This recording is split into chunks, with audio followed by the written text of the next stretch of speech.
Pertama, mengingkari janji. Padahal janji itu yang lebih tinggi nilainya adalah di hadapan Allah Subhanahu wa taala. Baik wakil-wakil rakyat di parlemen maupun pemimpin-pemimpin rakyat di dalam kabinet, apabila memangku suatu jabatan, selalu mereka mengawali dengan sumpah, dan sumpah itu dimulai dengan demi Allah. Sadarkah kita pada saat itu kita ucapkan bahwa kita sudah mempertaruhkan Allah untuk jabatan yang kita pegang? Kita sudah mempertaruhkan nama Allah untuk posisi yang dipercayakan kepada kita. Sadarkah kita bahwa menyia-nyiakan itu satu dosa yang sangat besar, yang tidak hanya kepada Allah tetapi juga kepada rakyat yang kita wakili, kepada rakyat yang kita pimpin. Cukuplah sudah rakyat dijadikan adres, umat dijadikan alamat sebagai numpang. Marilah kita kembali kepada komitmen awal dengan jujur kepada janji kita sendiri.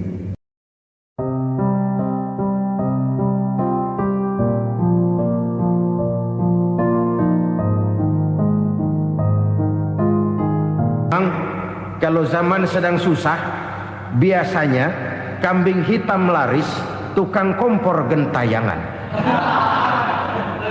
Itu dari dulu selalu mencari kambing hitam. Karena itu kita tidak bicara orang, kita tidak bicara siapa yang salah, kita bicara sistem, dan sistem itu bisa mengena siapa saja.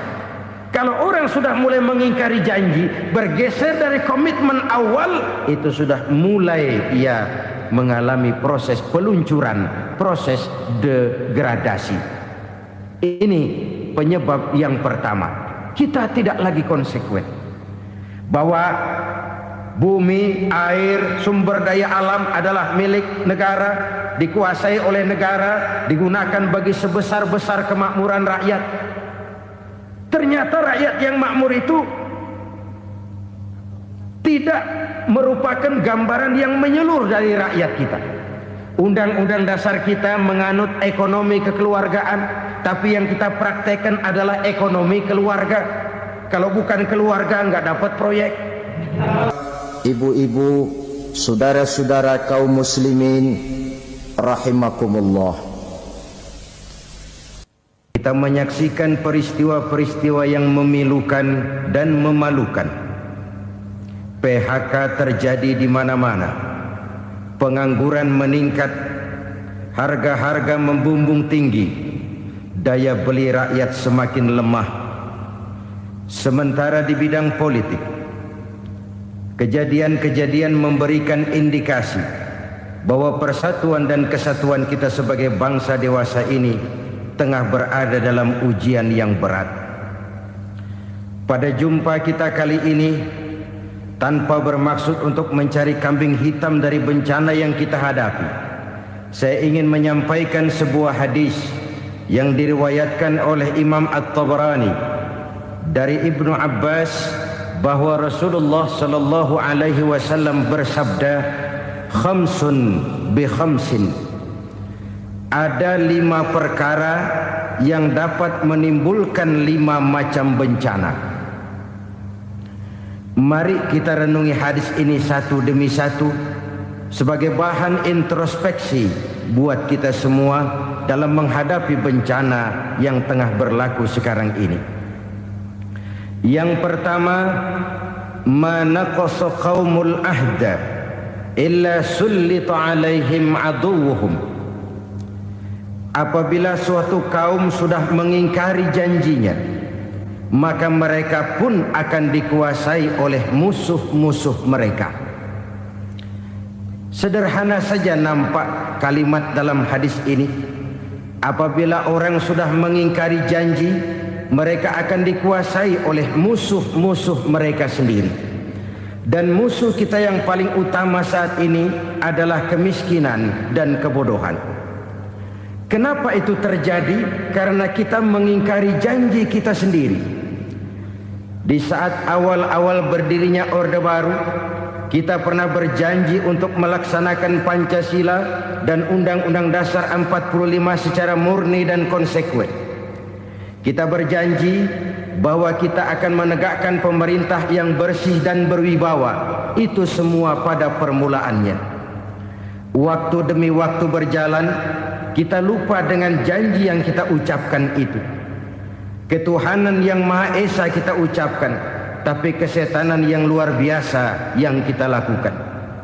Kemanusiaan yang adil dan beradab yang kita dengungkan, tetapi kemanusiaan zalim dan biadab yang kita praktekkan. Sederhana saja saudara, hampir setiap pejabat pada posisi-posisi kunci, di awal-awal ia memangku jabatan itu, biasanya ia mengucapkan sumpah dengan lafaz demi Allah, bahwa dalam melaksanakan jabatan ini saya tidak akan menerima hadiah atau pemberian dalam bentuk apapun.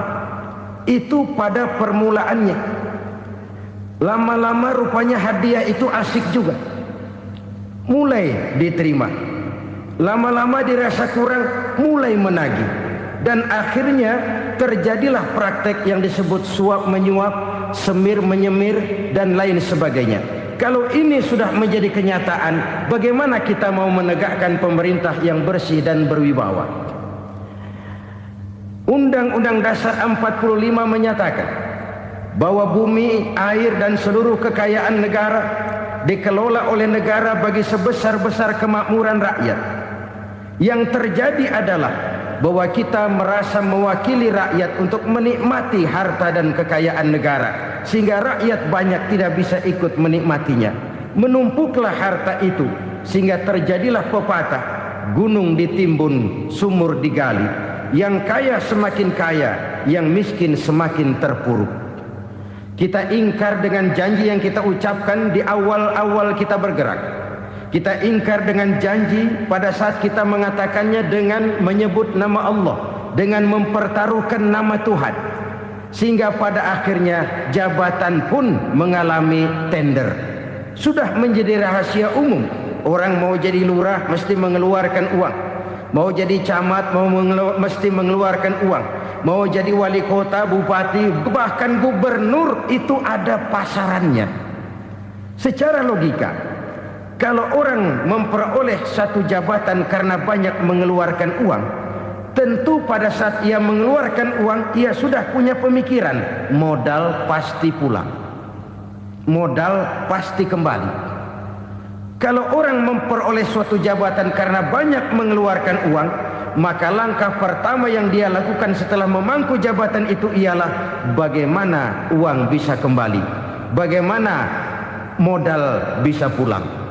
Kalau modal sudah pulang, pikiran berikutnya bagaimana supaya dapat untung. Lalu kapan mau bekerja untuk kepentingan rakyat? Itu nomor 18. Kemudian kalau ada proyek-proyek besar, pertanyaannya ialah bukan apakah proyek ini bermanfaat bagi rakyat, apakah proyek ini layak untuk diteruskan, tetapi yang jadi pertanyaan paling utama ialah bagian saya berapa duit dari proyek ini. Kita bisa lihat proyek, mega proyek lahan 1 juta hektar di Kalimantan Tengah, triliunan rupiah, dan proyek itu gagal. SD Impres bulan ini diresmikan, bulan depan retak. Jembatan-jembatan bulan ini gunting pita, bulan depan runtuh. Kita ingkar dengan janji. Kita berkata kita bekerja untuk kepentingan rakyat, tapi kita tidak pernah mengenal rakyat itu. Apabila suatu kaum sudah mulai mengingkari janji, maka mereka akan dikuasai oleh musuh-musuh mereka.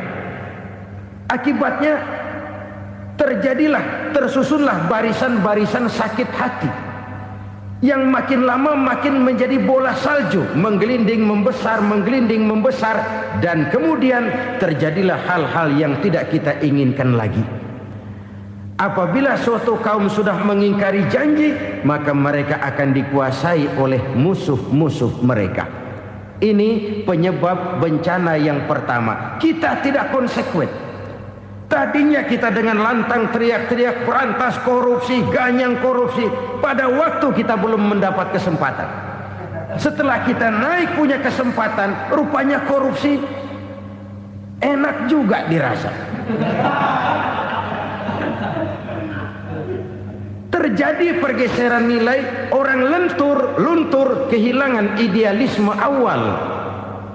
Lalu untuk menghibur-hibur diri, menutup kesalahan, kita gunakanlah pepatah bahwa tidak ada gading yang tak retak, bahwa kita harus mikul dhuwur mendem jero. Itu semua cuma sebagai dalih agar kesalahan kita tidak dibicarakan orang lain. Padahal kita sendiri yang mengingkari janji. Kita yang keluar dari komitmen awal kita. Kita berjanji melaksanakan Pancasila dan Undang-Undang Dasar 45 dengan murni dan konsekuen. Kita berjanji untuk menegakkan pemerintah yang bersih dan berwibawa. Namun dalam kenyataannya itu tidak kita laksanakan dengan sebagaimana mestinya. Kita bergeser, kita mengalami proses degradasi, peluncuran nilai, dan akhirnya terbentuklah barisan-barisan sakit hati yang semakin lama semakin membesar itu. Kita harus introspeksi. Memang kalau zaman sedang susah, biasanya kambing hitam laris, tukang kompor gentayangan. Itu dari dulu selalu mencari kambing hitam. Karena itu kita tidak bicara orang, kita tidak bicara siapa yang salah, kita bicara sistem. Dan sistem itu bisa mengena siapa saja. Kalau orang sudah mulai mengingkari janji, bergeser dari komitmen awal, itu sudah mulai ia mengalami proses peluncuran, proses degradasi. Ini penyebab yang pertama.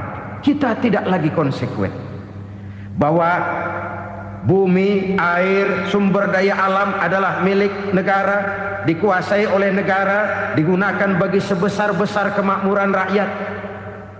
Ternyata rakyat yang makmur itu tidak merupakan gambaran yang menyeluruh dari rakyat kita. Undang-undang dasar kita menganut ekonomi kekeluargaan, tapi yang kita praktekkan adalah ekonomi keluarga. Kalau bukan keluarga nggak dapat proyek. Kalau bukan keluarga nggak dapat macam-macam. Kekeluargaan kita rubah menjadi keluarga. Timbullah penyakit nepotisme. Kita bergeser, kita ingkari janji, dan kita anggap kita atasnamakan rakyat. Rakyat cuma sekedar jadi address, rakyat cuma sekedar jadi alamat, tetapi kehidupan mereka tidak banyak berubah dan tidak banyak terangkat. Kaum muslimin rahimakumullah, ini penyakit yang pertama, penyebab bencana yang pertama. Yang kedua kata Nabi, wa ma hakamu bighairi ma anzalallah. Apabila hukum yang diterapkan sudah tidak lagi bersumber dari hukum Allah, illa fasha fihimul faqru, maka akan bertebaranlah kemiskinan di mana-mana. Ini artinya apa? Apabila hukum tinggal sebuah stempel, apabila hukum sudah diatur menurut kepentingan, apabila hukum sudah tidak lagi ditegakkan secara adil, maka kemiskinan merambah di mana-mana. Hukum diatur menurut selera orang yang sedang berkuasa, maka yang benar bisa jadi salah, yang salah bisa jadi benar. Hukum dalam kenyataan hidup berlaku seperti pisau. Pisau itu kan saudara lihat, yang namanya pisau dimanapun itu tajamnya ke bawah, ke atas tumpul. Kalau hukum itu, kalau untuk rakyat, hukum itu tajam bukan main, cepat sekali dilaksanakan. Tapi giliran menengah ke atas, yang gedean dikit berbuat salah, hukum tumpul. Hukum pura-pura tidak dengar. Akibatnya terluka rasa keadilan rakyat. Satu kasus rakyat diam, dua kasus rakyat diam, tiga kasus rakyat diam. Kasus terakumulasi di hati rakyat. Luka rasa keadilan, dan itu menjadi sumber bencana. Penjarahan, kita tidak setuju itu. Tapi kita harus melihat kausalnya. Itu kan tidak berdiri sendiri. Itu kan karena terlukanya rasa keadilan rakyat. Melihat kesempatan ini tidak merata. Kalau rakyat ini yang ngajukan kredit ke bank, walaupun jumlahnya cuma jutaan, ratusan ribu, susahnya 17 setan. Tapi ada orang-orang tertentu yang agunannya palsu, jaminannya palsu, bawa kata belece, bukan cuma miliaran, triliunan kredit bisa keluar. Terluka rasa keadilan, hilangnya kesempatan. Rakyat cuma dapat kesempitan, jarang dapat kesempatan.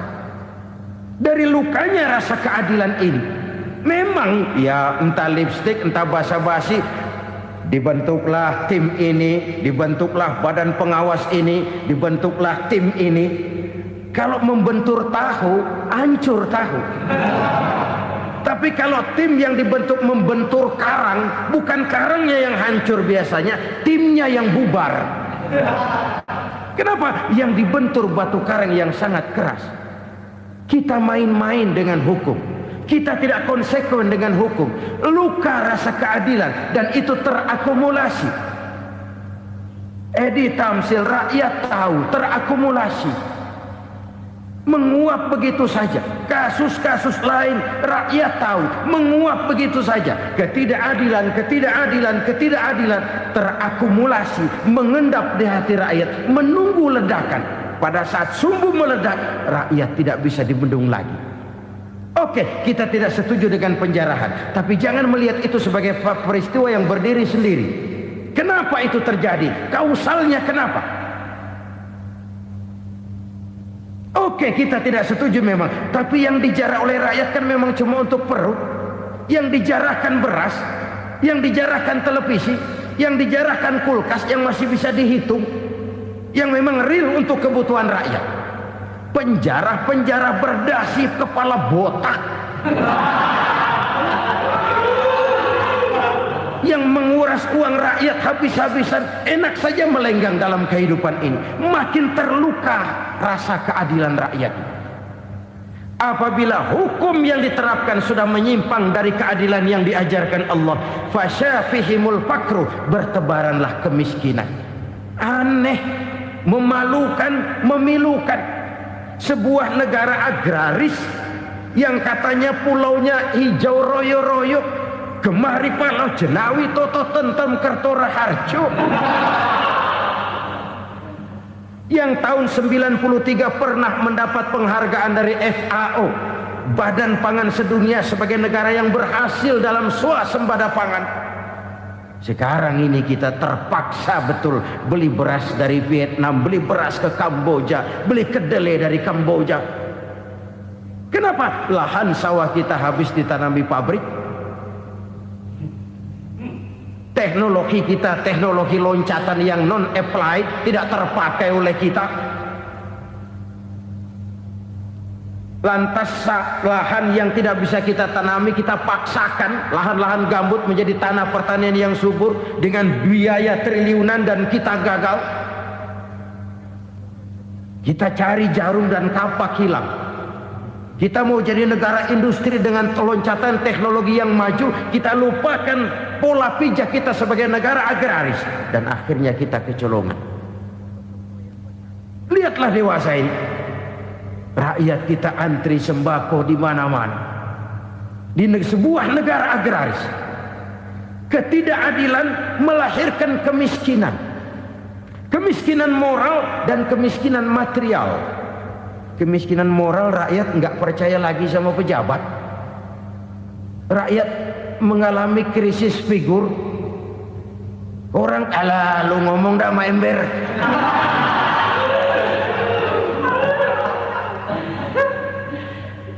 Penataran yang menghabiskan biaya miliaran itu melahirkan pejabat-pejabat korup. Pengawasan yang menghabiskan biaya miliaran itu ternyata impoten, mandul. Kemiskinan moral. Jujur saya berkata, saudara-saudara, setelah pintu reformasi dibuka, itu yang masuk memang macam-macam. Ada yang memang punya tujuan murni, konsekuen dan punya konsep. Ada yang nunggu di tikungan, begitu mobil lewat nyamber pintu, berangkat ikut reformasi. Ada yang memanfaatkan momentum mumpung untuk nyampein unek-unek, ngerti nggak, pokoknya ngomong. Sehingga keadaan semakin rancu, kebingungan semakin menjadi-jadi, masalah yang paling urgen tidak terselesaikan. Sekarang ini orang berpikir mendingan jadi pala ular daripada jadi buntut macan. Buntut macan memang hebat macan, tapi kalau buntutnya cuma ugel-ugel di belakang buat apa? Mendingan jadi pala ular, kecil juga nyaplok. Artinya ya biar kecil juga kalau punya partai kan gagah. Lalu rame-rame bikin partai kayak bikin arisan. Orang makin mengalami dislokasi.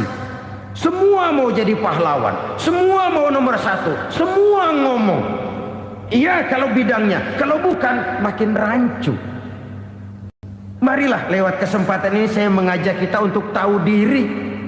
Biarkan politisi ngomong politik, biarkan ekonom menata ekonomi, biarkan praktisi bicara soal hukum, biarkan rakyat munajat, istighfar, mohon pertolongan Allah. Tahu diri kita. Kalau memang ayam, kukuruyuk aja dah. Kalau memang kucing, ayo ngeong. Kalau kambing, silahkan ngembe. Udah tahu ayam, ngeong bunyinya. Suaranya palas, orang nggak ngerti, bingung, makin menjadi-jadi. Ibarat kesebelasan sepak bola bangsa kita sekarang ini, rame-rame mau bikin gol, kiper ikut nyerang sekarang. Memilukan dan bahkan memalukan. Wa ma hakamu bighairi ma anzalallah illa fasyafihimul fakru. Kalau hukum yang diterapkan sudah menyimpang dari keadilan yang diajarkan Allah, bertebaranlah kemiskinan di mana-mana. Coba sekarang ini yang punya duit bingung, apalagi yang kagak punya duit. Yang pengusaha gede ngeluh, apalagi yang pengusaha pas-pasan. Yang kagak punya beras, yang punya beras saja masih bingung, apalagi yang nggak punya beras. Ini sudah demikian merata. Dulu kita kagum mendengar konglomerat kelas buadah, kelas-kelas yang seakan-akan cuma ada dalam khayalan mereka, punya kekayaan miliaran dolar, triliunan. Sudahlah, seolah-olah nggak terjangkau sama kita. Weh, ternyata yang gede-gede itu juga gede utangnya. Dan rontok satu demi satu. Ternyata rakyat selama ini cuma dialamatkan, cuma dijadikan address. Rakyat yang tidak banyak ngerti persoalan ini harus menanggung hidup ini begini berat, harus menanggung beban hidup ini begini tinggi. Daya beli semakin lemah, semakin terpuruk dan terpuruk, sedang keadaan belum juga banyak berubah. Yang hutang sama luar negeri itu kan bukan rakyat kecil, Ciano. Yang banyak nyimpen dolar juga kan Ciano. Rakyat kecil bocah kampung mah jangankan nyimpen dolar, ngelihat juga tumben. Kemana kita mesti bercermin? Sekali lagi saya mengatakan maaf, kita tidak bermaksud mencari kambing hitam. Karena itu kita tidak bicara orang, kita bicara sistem, kita bicara keadaan. Beginilah yang dikatakan Nabi, penyebab timbulnya bencana, hukum yang ditegakkan tidak lagi berorientasi kepada keadilan, tapi berorientasi kepada kepentingan. Akhirnya bentuk hukum seperti pisau, tajam ke bawah, tumpul ke atas. Hukum cuma buat rakyat kecil, tetapi kelompok menengah ke atas kadang-kadang kebal dari perlakuan hukum. Maka bertebaranlah kemiskinan. Iya, kemiskinan moral berupa lukanya rasa keadilan. Kalau rasa keadilan terluka, orang kan nunggu kesempatan, saudara. Iya dia nggak bisa ngomong, iya dia nggak sanggup action, iya dia nggak bisa tunjuk rasa, tapi hatinya kan kapan ada kesempatan, kapan ada waktu, tunggu, hatinya mesti begitu. Sehingga begitu ada kesempatan, terjadilah hal-hal yang tidak terhindarkan. Dan itu ekses, bukan reformasi. Jangan seperti sebuah dialog saya dengan seorang abang beca. Saya bertanya, bang, ya, abang tahu nggak reformasi? Tahu. Ustadz, apa? Pembakaran. Terus penjarahan. Lalu perkosaan. Itu reformasi. Itu yang saya lihat. Nah, itu yang dia lihat. Saya tentu tidak menyalahkan abang beca kita, karena memang itu yang dia lihat dan sejauh itu wawasannya. Tapi ini indikasi bahwa banyak rakyat kita yang belum bisa menggunakan kebebasan secara bertanggung jawab. Padahal kebebasan tanpa tanggung jawab tirani. Sebuah contoh gampang-gampangan. Saya beli radio, saya setel di kamar saya, lalu saya bilang, ini radio gue. Yang beli gue, pakai duit gue setel di kamar gue, sekeras-kerasnya, gak ada urusan sama orang lain. Itu kata saya. Tetapi tetangga saya sebelah rumah kan boleh juga ngomong begitu. Kata tetangga saya, ini mata gue, yang ngantuk gue tidur di kamar gue, kenapa suara radio lu nyampe kemari? Artinya apa ini? Kebebasan saya nyetel radio dibatasi oleh kebebasan tetangga saya yang mau tidur. Tidak ada kebebasan mutlak. Kebebasan mutlak tanpa tanggung jawab kembali akan melahirkan tirani, kembali akan melahirkan pemaksaan kehendak. Dan itu lagi-lagi bukan demokrasi. Saudara-saudara kaum muslimin rahimakumullah. Ini penyakit yang kedua, lukanya rasa keadilan, terutama di kalangan rakyat kecil. Itu mengendap menjadi akumulasi dan menunggu giliran kapan bisa dimuntahkan. Dengan kata lain, rakyatnya udah banyak banget makan yang perutnya jadi enak, nyelam. Kapan nunggu muntahnya? Udah begini banyak akumulasi yang mereka pendam di perut ini, sehingga ketika terjadi kesempatan itu sudah tidak terkendalikan lagi. Kita out of control. Saya tidak mentolerir sikap-sikap kekerasan. Bahkan saya lebih cenderung bahwa kalau di rumah kita banyak tikusnya saja racuni, jangan rumah dibakar. Bahwa ada korupsi, iya. Ada kolusi, memang. Ada nepotisme, tentu. Tetapi tikusnya saja racuni. Jangan rumah dibakar. Masa mau ngusir tikus bakar rumah? Tikusnya lari, tikusnya selamat, rumahnya ewes-ewes.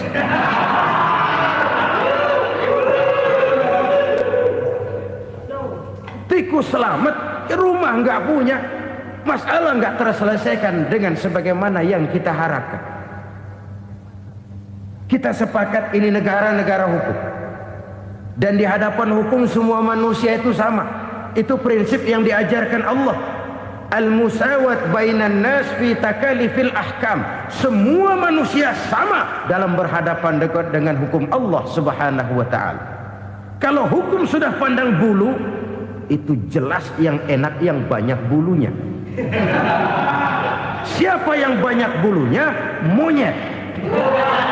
Kalau hukum pandang bulu, monyet keenakan.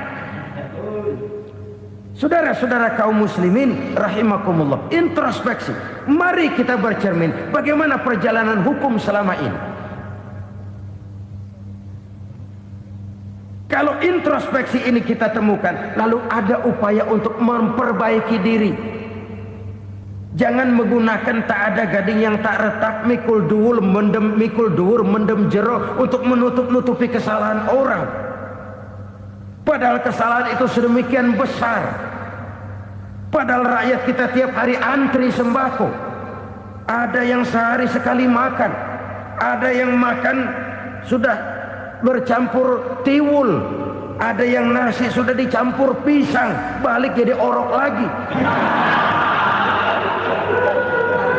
Macam-macam upaya rakyat untuk menangsal perut ini. Lalu rakyat ditenang-tenangkan, lebih baik puasa Senin Kemis sambil menghadapi krisis ekonomi. Kenapa rakyat yang disuruh puasa? Kenapa bukan pejabatnya yang puasa lebih dulu untuk kemakmuran rakyat? Kalau rakyat yang memang perutnya udah gepeng disuruh puasa, makin krempeng perutnya. Artinya pejabat harus punya sense of politics. Ya, tidak, puasa itu kan tidak cuma Senin Kemis saja puasa itu. Puasa perasaan, puasa menghargai perasaan yang sedang kondisi yang sedang dihadapi oleh rakyat. Bagaimana rakyat yang tengah antri sembako melihat pejabatnya lewat dengan mobil yang harganya sampai 1 miliar. Oh, inilah pemimpin saya. Luka lagi rasa keadilannya. Kita tidak tenggang rasa. Puasa dalam artian itu pun akan menolong menegakkan semangat kebersamaan, membentuk semangat kebersamaan. Saudara-saudara kaum muslimin rahimakumullah, penyebab bencana yang ketiga dikatakan oleh baginda Nabi, wala zaharat fihimul fahishatu illa fasha fihimul maut. Apabila kekejian telah merajalela, maka maut bertebaran di mana-mana. Kita renungi butir kalimat dalam hadis ini. Apabila kekejian telah merajalela, maut bertebaran di mana-mana. Begitu murah arti sebuah kehidupan. Penjarahan untuk hal-hal yang kecil tapi sampai mengorbankan nyawa. Apabila kekejian sudah terjadi di mana-mana, maut pun bertebaran. Maut dalam arti berpisah ruh dengan jasad, tapi juga maut dalam arti orang bisa mati karirnya, orang bisa mati usahanya, orang bisa mati kesempatannya karena perbuatan-perbuatan keji yang selama ini tidak terbendung. Lahirlah teori mafia. Siapa yang kuat dia yang berkuasa, siapa yang lemah dia menjadi mangsa. Proyek-proyek besar yang menang tender itu ya dari itu ke itu saja. Yang pengusaha-pengusaha tidak punya koleksi, koneksi, tidak bisa bayar komisi, dapat proyek tetelan. Ada dagingnya, dikit namanya juga tetelan. Dagingnya sudah habis disantap oleh meja. Sekian puluh meja dilalui, sekian puluh amplop dikeluarkan. Sehingga yang akhirnya ya tinggal tetelan itu tadi. Maka kualitas pekerjaan pun sudah bukan lagi jadi masalah. Demikianlah mafia-mafia ini bermunculan di mana-mana. Di pengadilan terkenallah mafia pengadilan. Hukum bisa dibeli, hukum bisa dipesan menurut kebutuhan sponsor. Mafia peradilan, mafia politik, mafia ekonomi, bahkan mafia agama yang menggunakan agama sebagai kedok, menggunakan agama sebagai dalih, menggunakan agama sebagai topeng untuk melancarkan maksud-maksud politiknya pun tidak tertutup kemungkinan. Apabila kekejian telah merajalela, maut bertebaran di mana-mana. Korupsi, kolusi, nepotisme itu bagian dari kekejian. Kita selama ini kalau mendengar maksiat, itu yang terbayang cuma judi, mabuk, zina. Iya, itu maksiat. Tapi korupsi, kolusi, nepotisme itu juga maksiat dalam bentuk lain. Kalau ini sudah bertebaran, maka maut terjadi di mana-mana. Jangan bayangkan cuma mati orangnya, itu sih kewajiban. Yang menyakitkan itu orangnya masih hidup tapi dibikin mati. Karirnya mati. Kenapa? Karena yang diperlukan bukan cuma orang pinter tapi orang taat. Biar pinter, kalau nggak taat minggir.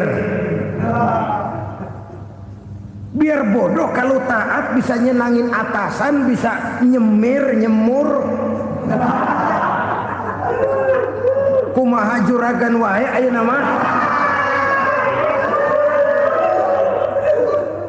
Itu yang kadang-kadang dapat penghargaan. Tidak ada prestasi kerja kecuali bikin senang orang di atas. Kita lihat di desa-desa jalan rusak. Kalau ada berita pejabat anak mau turun, jalan rata sekali. Sampai tanah dari mana aja dikeruk buat ngeratain tuh jalan. Pejabat pulang legok lagi jalanan. Katanya kita kerja buat rakyat, nyatanya kita cuma melayani atasan. Kenapa? Terjadi lingkaran setan. Seperti kata lagu Dul Sumbang itu. Mahasiswa takut sama dosen, dosen takut sama dekan, dekan takut sama rektor, rektor takut sama menteri, menteri takut sama presiden, presiden takut sama mahasiswa. Muter balik lagi. Lingkaran setan. Lingkaran setan. Saudara-saudara kaum muslimin rahimakumullah. Kekejian yang merajalela, praktek-praktek mafia yang tertuang dalam kehidupan sehari-hari menyebabkan orang mati karirnya, jasad masih hidup, karir mati, itu menyakitkan. Mati bisnisnya. Rakyat kecil pernah senang ketika cengkeh booming, harganya bagus, rakyat banyak yang pergi haji. Lalu mau ditata, lahir tata niaga cengkeh, malah amburadul.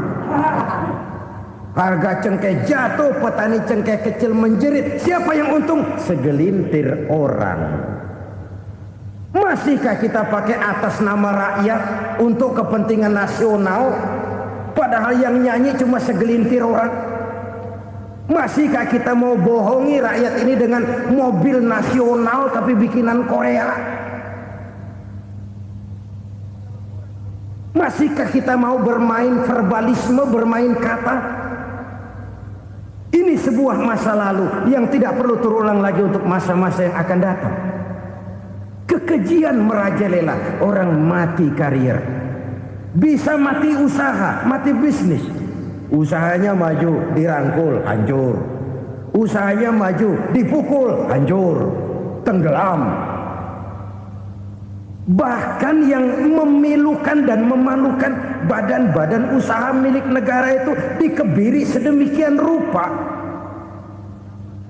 sehingga tidak menghasilkan hal-hal yang bermanfaat buat negara. Saudara-saudara kaum muslimin rahimakumullah, kalau nafsu yang sudah mengatur itu semua, maka kekejian pun merajalela.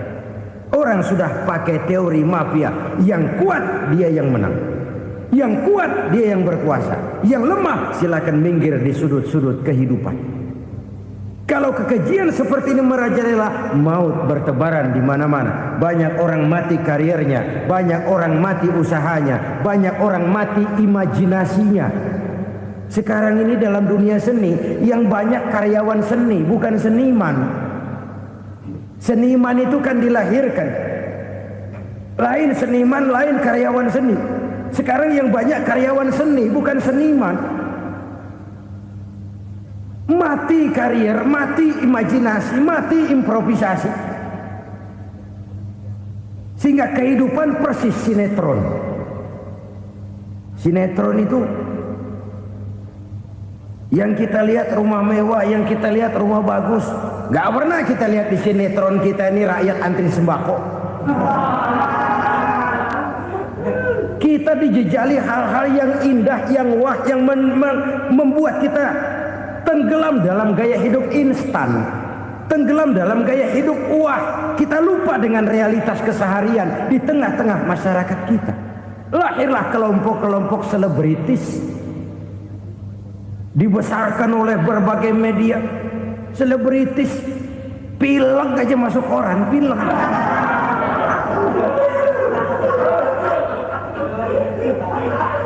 Rakyat yang pingsan antri beras nggak masuk koran. Rakyat yang semaput antri minyak nggak masuk koran. Selebritis panok masuk koran.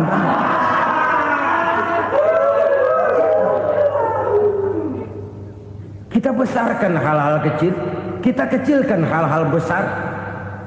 Karena apa? Kita mengejar oplah. Kita profit oriented, tidak lagi berorientasi kepada realitas hidup yang kita hadapi ini. Kalau kekejian sudah merajalela, kata Nabi, maka maut bertebaran di mana-mana. Maut dalam artian maut, coba lihat sekarang begitu murah nyawa. Karena 1000 perak orang mau nusuk bunuh. Karena beras seliter orang khilaf, begitu murah kehidupan. Tapi kekejian dalam bentuk korupsi, kolusi, nepotisme, kekejian dalam bentuk itu mematikan karier, mematikan bisnis, mematikan imajinasi, mematikan kreativitas. Itu juga maut dalam bentuk lain akibat kekejaman lain. Ini penyebab yang ketiga. Yang keempat, penyebab bencana menurut baginda Rasul, wala tuffiful mikyala illa muni'un nabat. Apabila timbangan sudah dicurangi, maka tercegahlah tumbuh-tumbuhan. Apabila timbangan sudah mulai curang, maka terjadilah musim paceklik. Apabila bisnis sudah bergaya mafia tadi itu, kecurangan-kecurangan terjadi, tender di balik pintu, yang dimenangkan cuma kelompok-kelompok yang bisa memberikan presentasi yang besar, muni'un nabat, terjadilah paceklik. Paceklik, panen gagal, wereng, ya wereng, kemarau panjang, it's okay, air sulit, iya. Tetapi kan semua itu ada yang ngatur. Kemarau ada yang ngatur, belalang itu ada yang ngatur, air itu juga ada yang ngatur. Yang ngatur itu yang serba maha. Kalau ia murka melihat kecurangan timbangan, Allah itu kalau murka kan gampang saja, tinggal komandoin balang, lang, hancurin tuh sawah. Konvoy belalang, konvoy. Allah tinggal ngutik. Angin El Nino, mampir lo ke Indonesia. Hujan gak turun-turun, kemarau panjang. Jadi kalau musim kemarau kan namanya anginnya El Nino. Kalau musim hujan anginnya namanya La Nina. Cakep namanya, kejem orangnya. Saudara lihat Cina sekarang sedang kena La Nina, banjir besar, ribuan orang meninggal. Dia mah ribuan mati kagak berasa, rakyatnya miliaran. Bangladesh lagi ngalami La Nina, India lagi ngalami La Nina. Angin, hujan, kemarau, belalang itu kan ada yang ngendaliin. Kuncinya bukan di belalangnya, kuncinya bukan di peredaran matahari berputar, kuncinya di atas yang mengatur semua itu. Kalau timbangan sudah mulai curang, pengusaha sudah nggak mau jujur, apa enggak bikin perut jadi mual. Begitu rakyat antri sembako pingsan nggak dapat beras, sementara beras ditumpuk-tumpuk sampai membusuk. Kemana hati nuraninya? Kemana akal pikirannya? Kemana mereka yang berbuat atas nama rakyat tapi melihat rakyat susah tidak tergerak hatinya? Apabila timbangan sudah mulai dicurangi, bisnis sudah mulai melenceng, maka terjadilah paceklik. Sebuah negara yang berhasil dalam swasembada pangan, lalu sekarang menjadi negara yang rakyatnya antri untuk memperoleh kebutuhan pangan. Saudara-saudara kaum muslimin rahimakumullah, ini intinya adalah kecurangan. Kalau kecurangan sudah terjadi di mana-mana, dan ini milik siapa saja, bukan soal tempat, bukan soal jabatan, soal manusianya, SDM-nya. Kecurangan tidak cuma terjadi di kantor, di masjid bisa terjadi kecurangan. Korupsi tidak hanya bisa terjadi di kantor, di madrasah bisa ada korupsi. faktor manusianya, ini soal SDM. Kecurangan yang besar, tentu besar lagi kerugiannya. Kecurangan yang kecil, kecurangan sehari-hari, pedagang-pedagang kecil ngurangi timbangan, barang yang buruk dikatakan baik, yang baik dikatakan buruk, itu merugikan perorangan. Kecurangan yang besar merugikan bangsa dalam bentuk total, dalam bentuk seutuhnya. Nah, kecurangan-kecurangan seperti ini rakyat kan lihat, rakyat kan tahu, dan itu kembali terakumulasi di sini, pegel. Dan jangan lupa, rakyat yang nggak ngomong itu, rakyat yang nggak bersuara itu, batinnya menjerit, jeritannya menggoncang aras, dan itu didengar Allah. Yadullah fauqal jamaah, kata Nabi. Tangan Tuhan di atas orang banyak. Jeritan hati rakyat menggoncang aras. Rakyat yang terlalu banyak dizolim, rakyat yang terlalu banyak dirugikan, ya rakyat yang terlalu banyak di atas namakan, menjerit batinnya, menggoncang aras, dan Allah bisa menggerakkan apa saja untuk membuat satu situasi. Allah bisa menggerakkan apa saja untuk membuat satu situasi. Saudara-saudara kaum muslimin rahimakumullah, ini faktor yang ketiga, timbulnya kecurangan. Faktor yang keempat maksud saya. Yang kelima, penyebab timbulnya bencana menurut baginda Nabi, wala muni'uz zakat wala muni'uz zakat illa hubbisa anhumul qatru. Apabila zakat enggan dibayar, maka tercegahlah qatrun. Qatrun ini kalau bahasa kita sembako. Maka tercegahlah kebutuhan-kebutuhan yang kita perlukan. Ini, kita tidak meragukan bahwa yang kita tuju adalah masyarakat yang adil dalam kemakmuran dan makmur dalam keadilan. Nah, antara kemakmuran dan keadilan ini memang sering tidak bisa berjalan seiring. Pada saat kemakmuran kita kejar, ekonomi kita pacu, ada nilai-nilai keadilan yang tertinggal. Pada saat nilai keadilan kita tegakkan benar-benar, ada unsur-unsur kemakmuran yang terabaikan. Oke, kita bisa mengatakan kasus. Oke, kita bisa mengatakan itu sebagian kecil. Tapi kalau sebagian kecil, lama-lama kan jadi sebagian besar. Oke, kita mengejar kemakmuran. Pertanyaannya, kemakmuran untuk siapa? Oke, kita berikan kelompok tertentu kue yang besar dengan harapan nanti dia bagiin kuenya kepada yang kecil-kecil. Tapi kenyataan, mereka yang dapat kue besar akhirnya malah lupa diri dan lupa daratan. Mau makin besar, malah memeras yang kecil-kecil ini. Sekarang kan yang kecil modali yang besar. Ramai-ramai buka bank, ternyata kamuflase. Uang banknya untuk kredit perusahaannya sendiri. Nasabahnya rakyat kecil. Artinya apa? Rakyat kecil disuruh modalin orang yang udah gede. Ini kan sambar geledek urusan.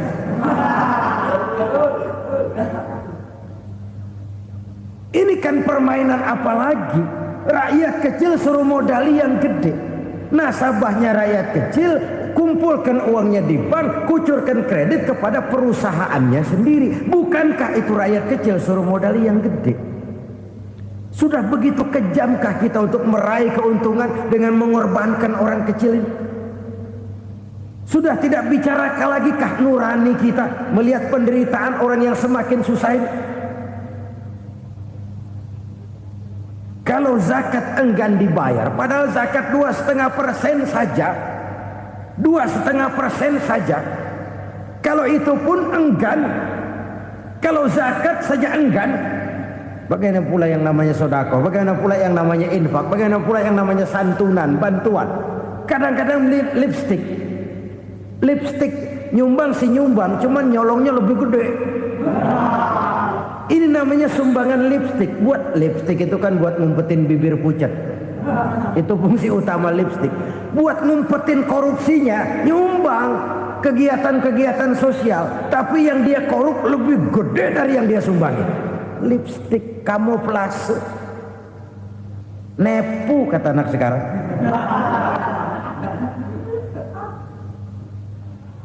Saudara-saudara kaum muslimin rahimakumullah, demikian berat kewajiban zakat ini sampai di zaman Sayyidina Abu Bakar pernah keluar komando perangi orang yang enggan membayar zakat. Perangi, karena fungsi zakat adalah menjembatani antara si kaya dengan si miskin. Bahwa ada kemiskinan itu Qur'ani. Allah menyatakan, aku melebihkan rezeki sebagian kamu dari yang lain. Ini kan kesenjangan. Allah melebihkan rezeki sebagian kamu dari yang lain. Ada itu. Tetapi itu berjalan secara nature.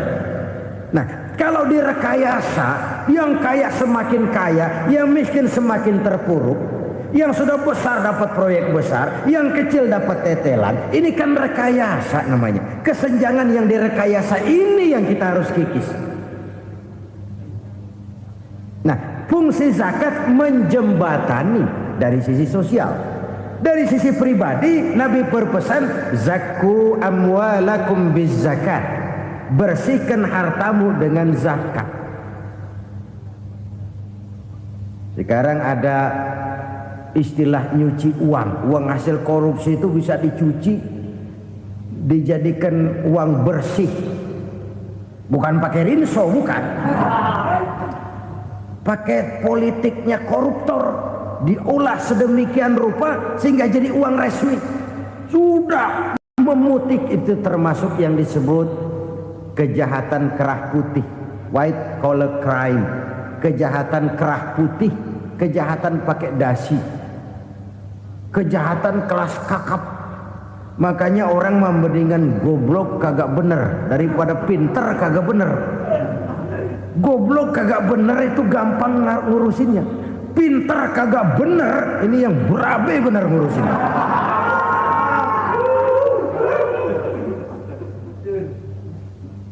Kita bukan cuma perlu orang pinter kok di zaman sekarang. Kita perlu orang-orang bener yang punya komitmen, yang sesuai kata dan perbuatan, yang bisa merasakan apa yang dirasakan oleh rakyat, yang punya sense of politik yang tinggi, yang peka, yang penuh keterbukaan, yang punya wawasan dan pandangan jauh ke depan. Dari sisi pribadi, zakat itu membersihkan harta kita. Ya, dia tercampur dengan yang subuhat, dia bahkan mungkin tercampur dengan sedikit-sedikit yang haram. Itu zakku amwalakum biz zakat. Bersihkan hartamu dengan zakat itu. Pada sisi sosial ia menjembatani, pada sisi pribadi ia membersihkan harta kita. Karena itu kalau kita minta berdoa minta rezeki, syarat rezeki itu halalan thayyiban wasi'an. Nggak pernah kurang dari 3 itu. Halal, bagus, banyak. Halal, bagus, tapi sedikit, susah ngaturnya. Halal, banyak, tapi kurang bagus. Buat apaan? Bagus, banyak, tapi haram. Enggak ada artinya. Sebab kata Imamul Ghazali, kalau kau terlalu suka memakan makanan yang haram, dikunyah masuk ke dalam perut besar, digiling oleh perut besar, menghasilkan energi, menggerakkan sel-sel pembuluh saraf, kau juga akan cenderung berpikir yang haram. Kalau sudah cenderung berpikir yang haram, perbuatan pun akan mengarah kepada perbuatan-perbuatan yang haram. Dulu waktu kelompok Jimbaran 200 konglomerat Indonesia kumpul dihimbau supaya sekian persen kasih pengusaha-pengusaha lemah.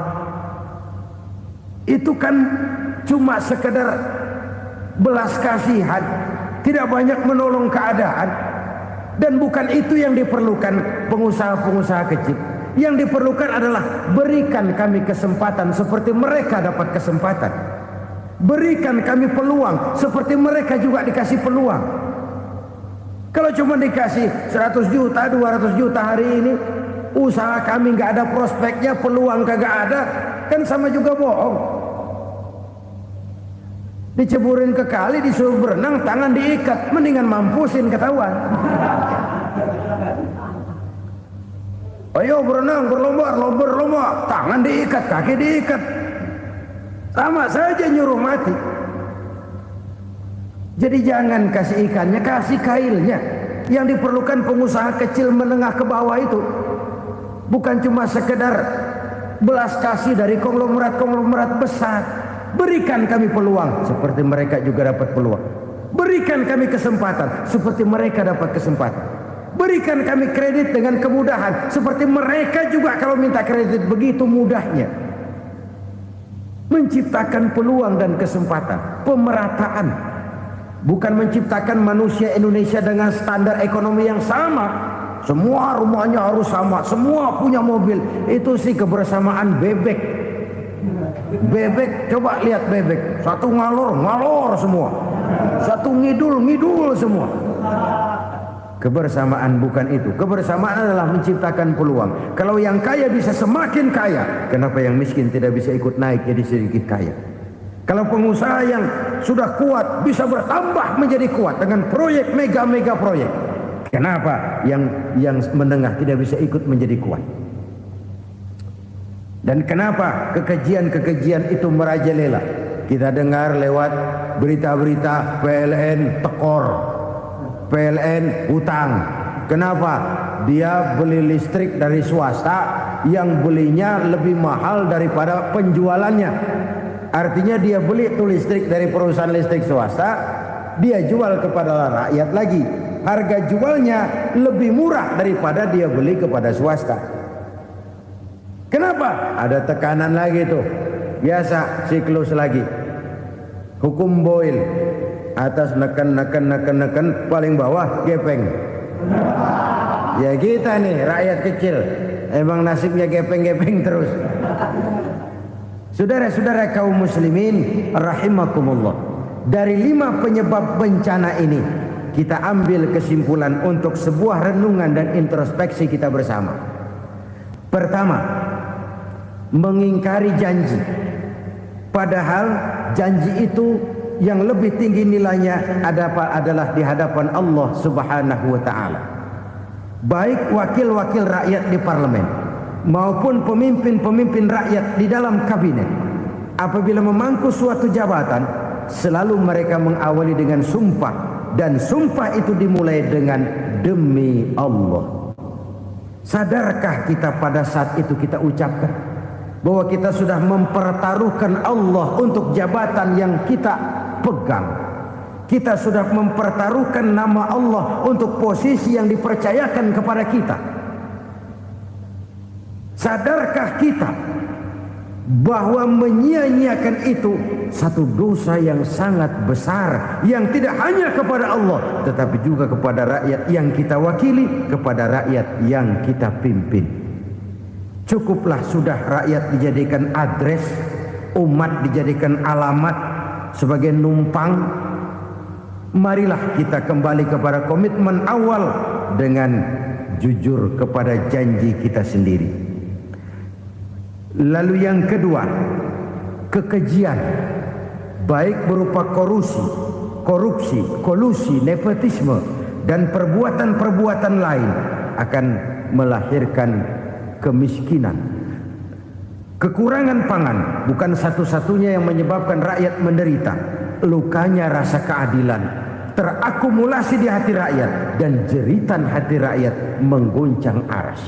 Kalau Allah murka, Allah bisa melakukan apa saja untuk menciptakan suatu kondisi. Faktor yang ketiga adalah praktek mafia menebarkan maut, baik orang yang mati jasad dan rohaninya maupun orang yang mati karirnya, mati kejujurannya, mati usahanya, mati imajinasinya. Hilang kreativitas kita sebagai bangsa. Faktor yang keempat, kecurangan-kecurangan di bidang usaha, di bidang tender, mengandalkan menjual kekuasaan. Dan memang repot kalau penguasa jadi pengusaha. Mau atau tidak mau, kebijakan-kebijakan kekuasaannya akan memperkuat jaring-jaring usahanya. Dan pada saat itu objektivitas sulit ditemukan lagi. Lalu yang kelima, keengganan membayar zakat, menumpuknya kekayaan negara pada kelompok-kelompok tertentu. Ini akan melahirkan paceklik yang berkepanjangan. Menumpuknya kekayaan dan harta negara pada kelompok-kelompok tertentu akan melahirkan paceklik dan kemiskinan yang berkepanjangan. Marilah kita sadar, marilah kita merenung bahwa keengganan kita membayar zakat, menciptakan pemerataan, pada akhirnya akan menjadi musibah buat kita semua. Saudara-saudara kaum muslimin rahimakumullah, sekian dulu jumpa kita kali ini. Mudah-mudahan yang saya sampaikan dari hadis riwayat Imam Tabrani ini menjadi bahan introspeksi buat kita semua. Tidak akan seorang muslim jatuh dua kali di tempat yang sama. Semua merupakan pelajaran untuk kita jadikan introspeksi guna menata hari esok yang lebih baik daripada hari ini. Reformasi harus terus berlanjut, tidak bisa dan tidak perlu dikendalikan, tapi harus tetap dengan landasan akhlakul karimah sesuai dengan budaya kita sebagai bangsa. Alhamdulillah, wassalatu wassalamu ala sayyidina Rasulillah, sayyidina wa maulana Muhammad ibn Abdullah wa ala alihi wa sahbihi wa mawala, la hawla wa la quwwata illa billah, amma ba'du. Bapak-bapak, ibu-ibu, saudara-saudara kaum muslimin rahimakumullah. Maka pada pertemuan kali ini kita akan membicarakan tentang siapa yang menjadi musuh-musuh setan di dalam kehidupan. Dengan satu catatan, berbahagialah mereka yang menjadi musuh-musuh setan, tetapi celakalah mereka yang menjadi teman-teman setan. Bagaimanapun juga di dalam kehidupan ini, apabila orang telah memproklamirkan bendera permusuhan kepada kita, maka kita tentu seharusnya bersikap waspada dan mawas diri. Demikian juga iblis dan seluruh bala tentaranya yang terdiri daripada setan-setan. Mereka telah mengibarkan bendera permusuhan kepada Nabi Adam dan anak cucunya, kepada kita umat Rasulullah sallallahu alaihi wasallam. Akan sengsara dan celaka jika kepada iblis dan setan yang telah nyata-nyata mengibarkan bendera permusuhan itu kita mengadakan toleransi, mengadakan kerjasama, dan menjadi budak yang memperturutkan kemauan daripada iblis dan setan. Siapa yang menjadi musuh-musuh setan dalam kehidupan ini? Inilah pertanyaan berikutnya yang diajukan oleh baginda Rasul kepada iblis. Hai iblis, kalau teman-temanmu adalah seperti yang telah engkau jelaskan tadi, sekarang cobalah beritahu saya, siapa di antara umatku yang menjadi musuhmu dalam kehidupan ini? Atas pertanyaan ini iblis laknatullah menjawab, ya Rasul, musuh-musuhku di antara umatmu, pertama anta ya Muhammad. Musuhku yang pertama adalah engkau, wahai Muhammad. Kenapa iblis mencatat Nabi Muhammad sebagai tokoh nomor satu dalam deretan musuh-musuhnya? Mudah dipahami. Pertama, keberadaan Rasul merupakan rahmah lil alamin, rahmah bagi lingkungan. Yang kedua, beliau berfungsi menyelamatkan manusia dari tempat yang gelap gulita, dari tempat kesesatan menuju tempat yang terang benderang penuh berisi petunjuk dan hidayah dari Allah Subhanahu wa taala. Maka menurut iblis, inilah manusia perintang pertama atas segala daya dan usahanya menggelincirkan manusia ke jalan yang dimurkai oleh Allah Subhanahu wa taala. Kalau kita baca sejarah, risalah yang dibawa oleh Nabi Muhammad ini memang merupakan risalah yang membawa rahmah bagi alam sekitarnya. Ada sedikit perbedaan dengan risalah-risalah sebelum beliau. Sepertinya risalah yang dibawa oleh para rasul terdahulu itu mempunyai efek yang langsung pada kehidupan di dunia ini. Nabi Nuh misalnya menyampaikan agama. Hai umatku, ini agama. Umat menentang, turun banjir yang menenggelamkan orang-orang kafir. Azab diturunkan pada waktu itu juga, pada saat nabinya masih hidup. Jadi azabnya itu jenis cash, kontan. Nabi Soleh, hai umatku, ini agama. Mereka menolak, turun gempa bumi yang amat hebat menggulung orang-orang kufur. Nabi Musa, hai umatku, ini agama. Mereka menolak, sebagian ditenggelamkan di lautan merah, sementara sebagian lain dikutuk menjadi monyet-monyet yang hina, seperti diceritakan dalam Al-Quranul Karim. Lain dengan Rasulullah Sallallahu Alaihi Wasallam. Bagaimanapun kurang ajarnya umat yang dihadapi oleh beliau, bagaimanapun menentangnya jamaah yang dihadapi oleh beliau, azab tidak turun sepanjang beliau masih hidup. Ini merupakan jaminan dari Allah, wa ma kana Allahu liyu'azzibahum wa anta fihim. Allah sama sekali tidak akan menurunkan azab selama engkau wahai Muhammad masih hidup di tengah-tengah umatmu. Jadi keberadaan Nabi Muhammad merupakan jaminan keselamatan bagi umatnya. Selama beliau masih hidup, azab tidak turun bagaimanapun kurang ajarnya umat. Di sini sedikit bedanya dengan nabi-nabi terdahulu. Juga perbedaan dalam pola dakwah. Nabi Nuh ketika dakwahnya ditolak oleh umat, keluar doanya meminta umatnya ditenggelamkan. Tetapi Nabi kita ketika dilontari batu oleh umat, malah beliau mendoakan umatnya agar memperoleh hidayah. Oleh sikap yang semacam ini, wajar lalu iblis menganggap Nabi Muhammad sebagai musuh ranking pertama. Yang kedua, siapa musuhmu di antara umatku? Yang kedua kata iblis, musuhku Muhammad imamun adil, pemimpin yang adil. Itu yang akan menjadi musuhku di dunia ini.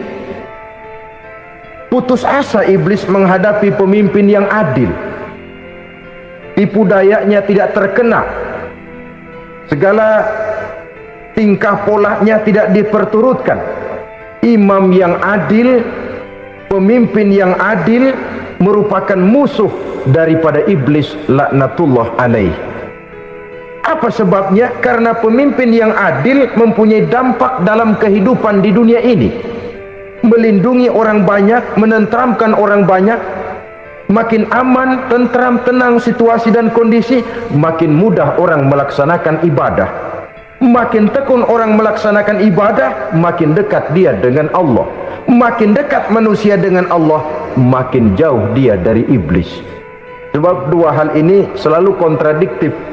Jika kita jauh dari Allah, tentu dekat dengan iblis. Jika kita jauh dari iblis, harus dekat tentu dengan Allah, dan begitu selanjutnya. Dalam kaitannya dengan kehidupan kita sekarang, saudara, inilah pentingnya membangun manusia pembangunan.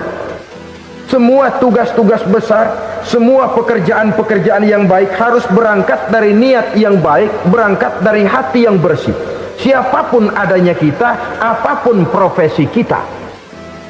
Yang jadi kiai, marilah berangkat dari niat yang bersih.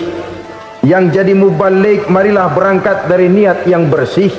Niatnya itu mau menghidupkan Islam atau mau cari hidup jual Islam. Kalau mau menghidupkan Islam, mari sama-sama kita berjuang. Tapi kalau mau cari hidup untuk dengan menjual Islam, minggir saja daripada nanti bikin malu. Yang mengurus masjid, mari berangkat dari niat yang bersih. Ngurus masjid itu niatnya mau menghidupkan masjid atau mau cari hidup di dalam masjid. Kalau mau menghidupkan masjid, mari Tapi kalau mau mencari hidup di dalam masjid, tolong minggir saja daripada nanti bikin aib. Yang jadi orang alim, mari berangkat dari niat yang bersih. Jangan memperjualbelikan fatwa, yang halal dikatakan haram, yang haram jadi samar-samar, nanti membingungkan umat.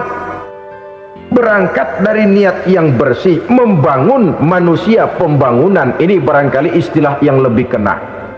Saudara-saudara kaum muslimin rahimakumullah, setiap kita pada hakikatnya punya bakat. Secara fitrah yang kita bawa, bakat apapun kita ini punya. Saudara punya bakat jadi pemimpin, saudara pun punya bakat jadi pengkhianat. Saudara punya bakat jadi orang soleh, saudara juga punya bakat jadi orang salah. Saudara punya bakat jadi orang besar, saudara pun punya bakat jadi orang hina. Seluruh bakat ada di dalam diri kita. Tinggal nanti pertumbuhannya mana yang lebih subur. Saudara punya sifat berani, saudara pun punya sifat takut.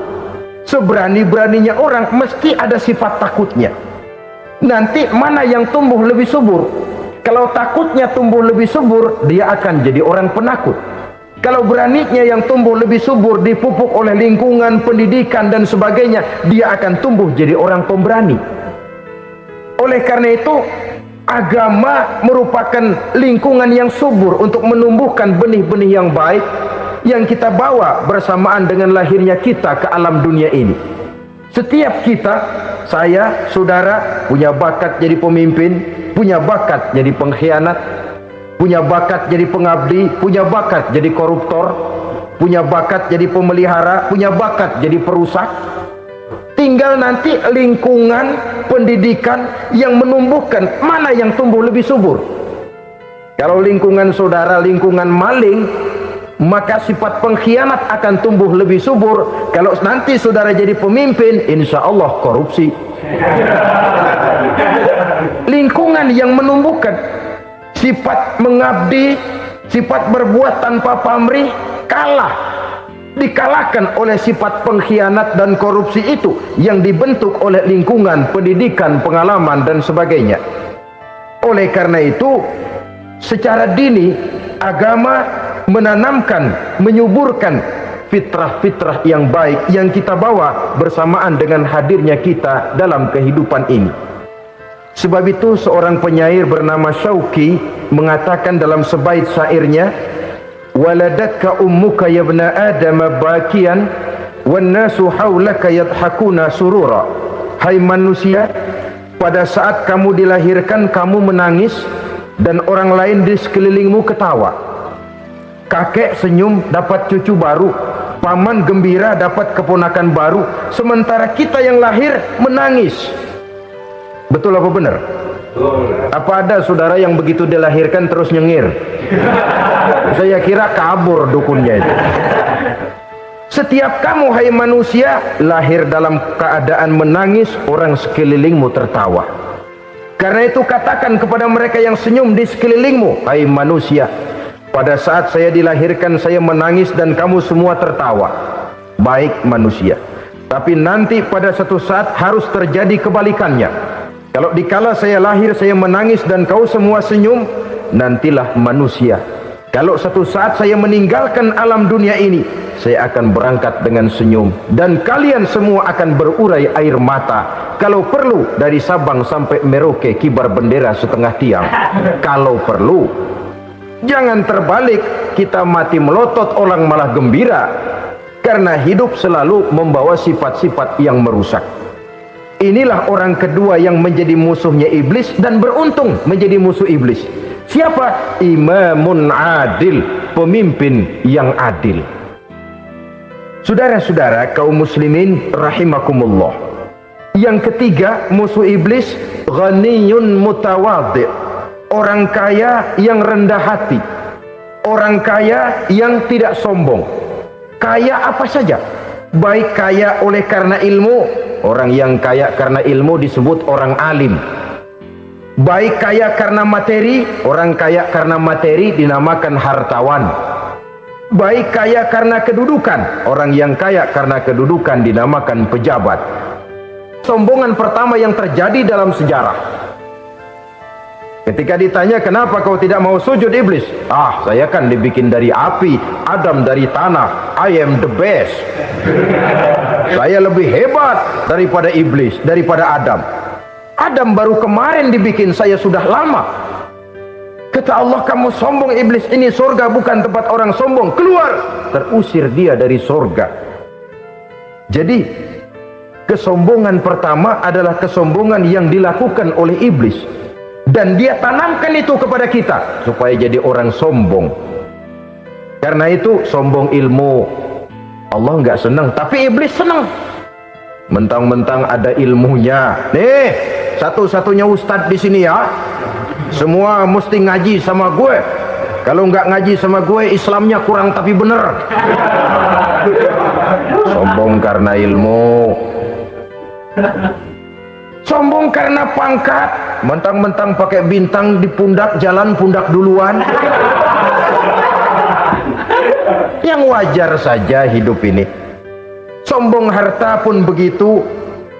Kaum muslimin rahimakumullah, orang kaya yang rendah hati dimusuhi oleh iblis, tapi dicintai Allah, dicintai Rasul, dicintai malaikat. Caranya bagaimana? Kembali kepada satu kesadaran bahwa pada saat terlahir ke alam dunia ini tidak ada yang pernah kita bawa. Kalau sekarang kita punya rumah, punya kebun, punya kendaraan, punya pabrik, punya segala macam benda, apa itu? Titipan. Pada suatu saat akan diambil kembali oleh yang menitipnya. Kalau titipan itu pandai kita jaga, pandai kita syukuri, titipan akan makin banyak. Sama juga kita dalam kehidupan. Kalau orang bisa kita percaya, saya mau pergi ke luar negeri, rumah saya titip kepada tetangga. Saya pulang dari luar negeri, isi rumah tetap tidak berkurang, malah dibersihi, malah disapu, dihilangkan kotorannya. Tentu bukan main syukur saya, girang saya. Akan bertambah kepercayaan saya untuk menitipkan apa saja. Ini makna la in syakartum la azidannakum wa la in kafartum inna azabi lasyadid. Kalau kamu pandai bersyukur, aku tambah nikmat. Tapi kalau kamu ingkar, azabku teramat pedih. Artinya apa? Nikmat bisa berubah menjadi azab kalau kita tidak pandai mensyukurinya. Ma'asyiral muslimin rahimakumullah, orang yang kaya ilmu lalu rendah hati, tidak selalu ingin menonjolkan diri. Ini kadang-kadang yang tanggung ini yang bikin berabe. Alim bener enggak, geblek bener juga enggak. Yang sedikit-sedikit mau nonjolin diri. Kalau enggak jadi imam enggak mau ke masjid, enggak jadi imam enggak mau ke musola. Pokoknya kalau enggak jadi imam marahan sama musola. Macam mana? Saudara-saudara kaum muslimin, rendah hati, tidak selalu ingin menonjolkan. Sebab orang yang selalu ingin menonjolkan dirinya biasanya orang yang kekurangan kepercayaan kepada kemampuan dirinya sendiri. Dia selalu ingin dinomorsatukan, dia selalu ingin ditempatkan pada ranking teratas. Dia tidak percaya diri. Orang yang percaya diri dapat bersikap wajar dalam kehidupan. Begitu juga kaya karena harta, dengan menyadari bahwa harta bagaimanapun banyaknya titipan dari Allah, pada suatu saat akan kembali. Dia harus dimanfaatkan sesuai dengan kehendak yang menitipnya. Begitu juga kaya oleh karena pangkat, kedudukan dan jabatan. Pada suatu saat jabatan itu akan hilang dari diri kita. Karenanya sering saya jelaskan bahwa pangkat di dunia ini yang paling tinggi pensiun. Titel yang paling akhir almarhum. Saudara setuju atau tidak, titel itu akan saudara dapat. Bagaimanapun kita cinta kepada pangkat, kedudukan, entoh pada akhirnya suatu saat akan sampai kepada posisi yang namanya pensiun. Kalau sadarlah kita kepada pemikiran ke arah sana, maka untuk mencapai kekayaan, baik kekayaan harta, kekayaan kedudukan, tidak lalu menghalalkan segala cara untuk mencapai tujuan, tapi dibatasi oleh norma dan kaedah yang harus dia taati, baik kaedah agama maupun kaedah bernegara. Inilah orang ketiga yang menjadi musuhnya iblis, orang kaya yang rendah hati, orang kaya yang tidak sombong. Yang keempat, saudara-saudara, tajirun shadiq, pedagang, pengusaha yang jujur. Iblis gedek betul, benci bukan main sama pengusaha, sama pedagang yang jujur, yang tidak ngurangi timbangan, tidak nipu pembeli, tidak barang yang jelek dibilang bagus, atau yang bagus di atas yang jelek di bawah, atau dicampur yang baik dengan yang jelek supaya kelihatan semuanya jadi baik. Semua orang ingin untung, tidak ada kecuali siapapun orangnya, dan itu wajar. Setiap manusia ingin mendapat keuntungan, kalau perlu dengan modal minimal mencapai keuntungan maksimal, seperti yang diajarkan oleh teori ekonomi. Itu kan yang namanya produktif kan. Satu usaha dinamakan produktif, bagaimana kita mengeluarkan modal minimal bisa mencapai keuntungan maksimal. Silakan. Bahwa manusia ingin untung itu insting, naluri, fitrah, tidak ada orang yang mau rugi. Tapi cara mencapai keuntungan itu yang membedakan antara seorang muslim dengan yang bukan muslim. Sudah pernah saya sampaikan, apabila kaum pengusaha, para pedagang sudah dijangkiti penyakit yang tidak jujur, yang akan timbul adalah kekacauan ekonomi. Kekacauan ekonomi bisa menimbulkan revolusi sosial, dan revolusi sosial merupakan kiamat satu generasi. Semua kericuhan hampir bermuara dari perut, dan itu ekonomi. Orang nodong perut, orang korupsi perut. Ya walaupun korupsi kalau sudah kelas kakap tidak lagi sekedar urusan perut. Ya perut apa yang diurusin kalau korupsinya miliaran itu? Perut jin barangkali. Saudara-saudara kaum muslimin rahimakumullah. Oleh karena itu, pedagang yang jujur, pengusaha yang jujur, ini merupakan musuh iblis. Iblis tidak senang kalau ada pengusaha yang jujur. Iblis tidak senang kalau ada pedagang yang jujur. Tapi iblis akan tepuk tangan kalau pedagang sudah selingkuh, kalau pengusaha sudah nipu. Ada orang bilang, sekarang mah kalau jujur-jujur bener nggak makan apa-apa dong kita. Sebab katanya jangan lagi nyari yang halal, sekarang ini yang haram aja seret. Rupanya sering masang undian nggak pernah kena. Lalu bilang jangan yang halal, yang haram aja nggak kena-kena katanya. Sebenarnya bukan itu masalahnya, saudara-saudara. Bukan itu masalahnya. Masalahnya ialah bahwa kejujuran membawa keberkahan. Ini kalau kita berpikir dengan kacamata agama. Keberkahan merupakan sumber ketenangan. Dan ketenangan ini tidak bisa dibeli dengan materi yang bagaimanapun banyaknya. Walaupun kita punya percetakan duit, ketenangan itu nggak bisa dibeli. Jangankan cuma punya duit banyak, percetakan duit saudara punya, mau membeli ketenangan yang berasal dari keberkahan, sulit.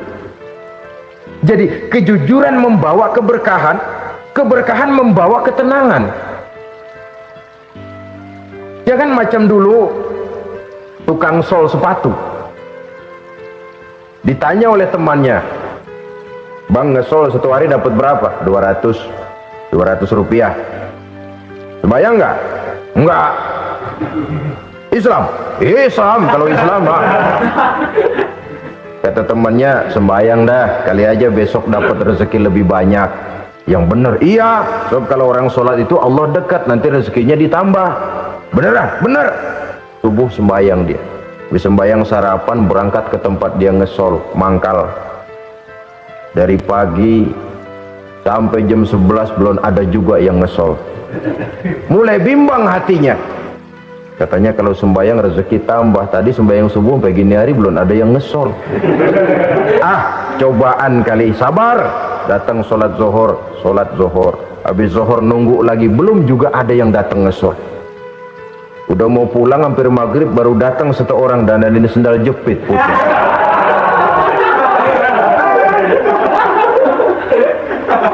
Sudah bayar 25 rupiah, pulang dia si tukang sol ini, ketemu sama temennya yang nyuruh sholat tadi. Ditanya, bagaimana penghasilan ini hari? Apa dijawab? Gua kapok deh sembahyang.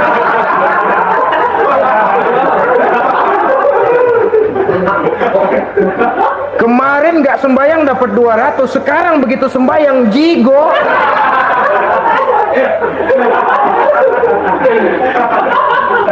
Dia tidak sadar bahwa dengan dari kacamata agama, 25 rupiah yang membawa berkah jauh lebih baik ketimbang 200 uang panas. Dari kacamata agama, 25 rupiah yang membawa berkah lebih baik daripada 200 rupiah tapi panas. Sebab panas menjauhkan kita dari ketenangan. Itulah sebabnya maka pedagang yang jujur, pengusaha yang jujur menjadi musuh setan dan beruntung. Sekarang jadi pengusaha jujur-jujur nggak dapat proyek, Pak, kalau nggak bisa semar-semir semur. Padahal agama sudah menjelaskan ar-rashi wal murtashi finnar. Orang yang nyogok dan orang yang disogok dua-duanya neraka. Kenapa? Join termasuk ta'awanu 'alal ismi wal 'udwan. Bertolong-tolongan dalam berbuat dosa dan kesalahan. Kalau hadiah, lain hadiah. Kalau sedekah, lain sedekah. Tapi yang namanya semir, suap, ar-rashi wal murtashi finnar. Saudara-saudara kaum muslimin rahimakumullah. Jadi pedagang yang jujur, pengusaha yang jujur merupakan salah satu roda perekonomian. Kegoncangan ekonomi akan menimbulkan dampak sosial yang sangat luas dan kompleks, yang pada giliran puncaknya, dampak paling negatifnya, dia sanggup menggerakkan terjadinya revolusi sosial. Bukankah sebagian besar gerak hidup manusia dimotivasi oleh keinginan untuk mempertahankan kelangsungan hidup? Dan kelangsungan hidup artinya mulut. Mulut itu artinya perut, dan itu artinya makan. Setelah itu mungkin baru pangan, baru sandang, baru dia berpikir pakaian dan sebagainya. Jadi karena dia merupakan penggerak roda ekonomi, pedagang yang jujur, pengusaha yang jujur mutlak diperlukan dalam kehidupan ini. Sebab sekali lagi, kejujuran akan membawa keberkahan, keberkahan memberikan ketenangan dalam kehidupan. Oleh karenanya kita umat Islam, biarin duit kita banyak, asal berkah. Itu tentu idealnya. Ketimbang dikit tidak berkah, lebih baik ia banyak, ia berkah. Dan keberkahan itu datang lewat kejujuran. Kejujuran ini sudah dicontohkan oleh Rasul pada saat beliau berniaga ke negeri Syam. Sekian dan demikianlah pertemuan kita kali ini. Terima kasih banyak atas segala perhatian. Mohon maaf atas segala kekurangan. Usikum wa nafsi bitaqwallah. Wassalamualaikum warahmatullahi wabarakatuh.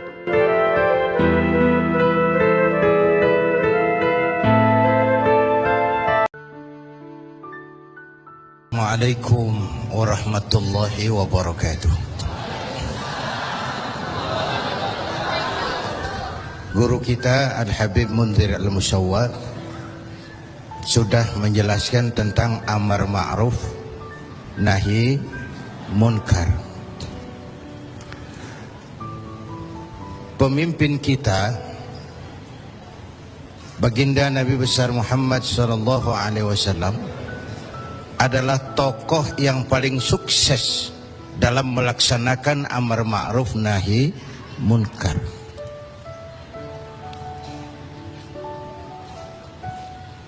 Berkembang dengan pesat, lain dengan agama-agama besar lain, kata Stoddard.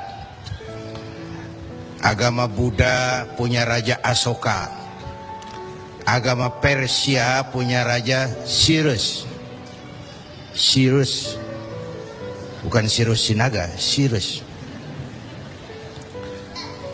Agama Kristen punya raja Konstantin.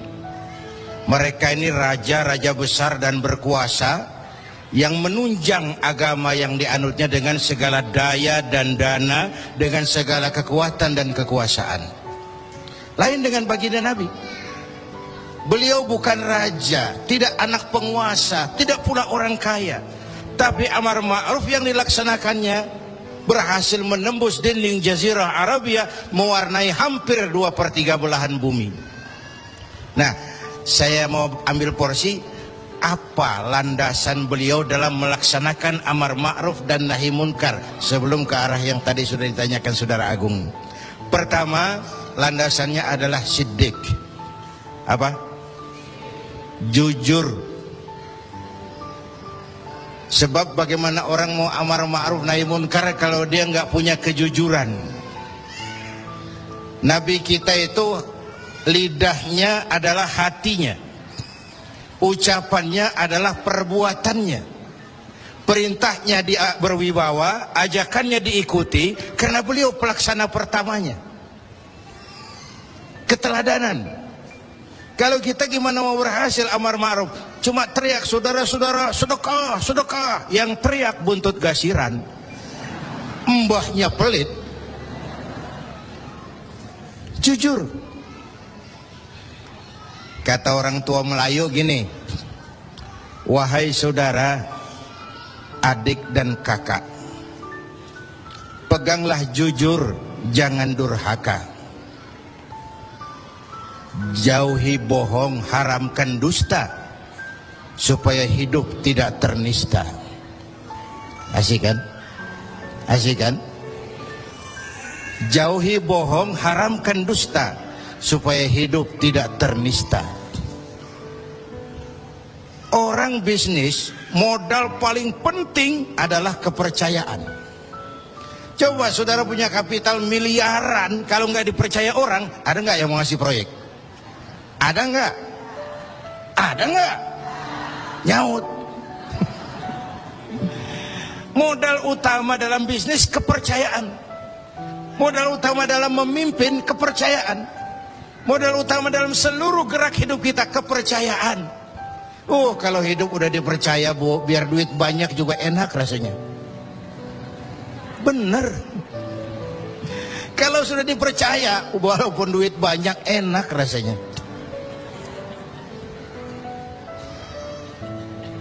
Jujur. Bahkan ini modal utama kepemimpinan beliau.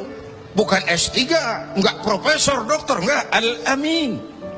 Orang yang jujur, dan itu yang kita perlukan sekarang. Gayus. Saya lihat bukan saja kasusnya aneh, penanganannya juga aneh.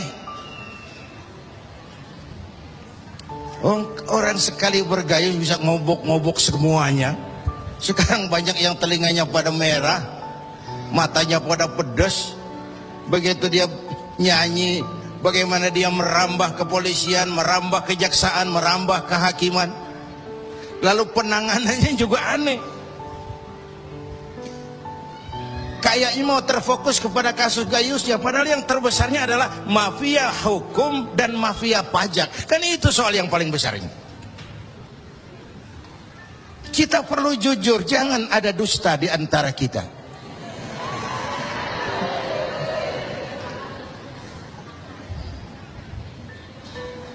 Apa tanda si bintang timur cahayanya terang sampai ke fajar?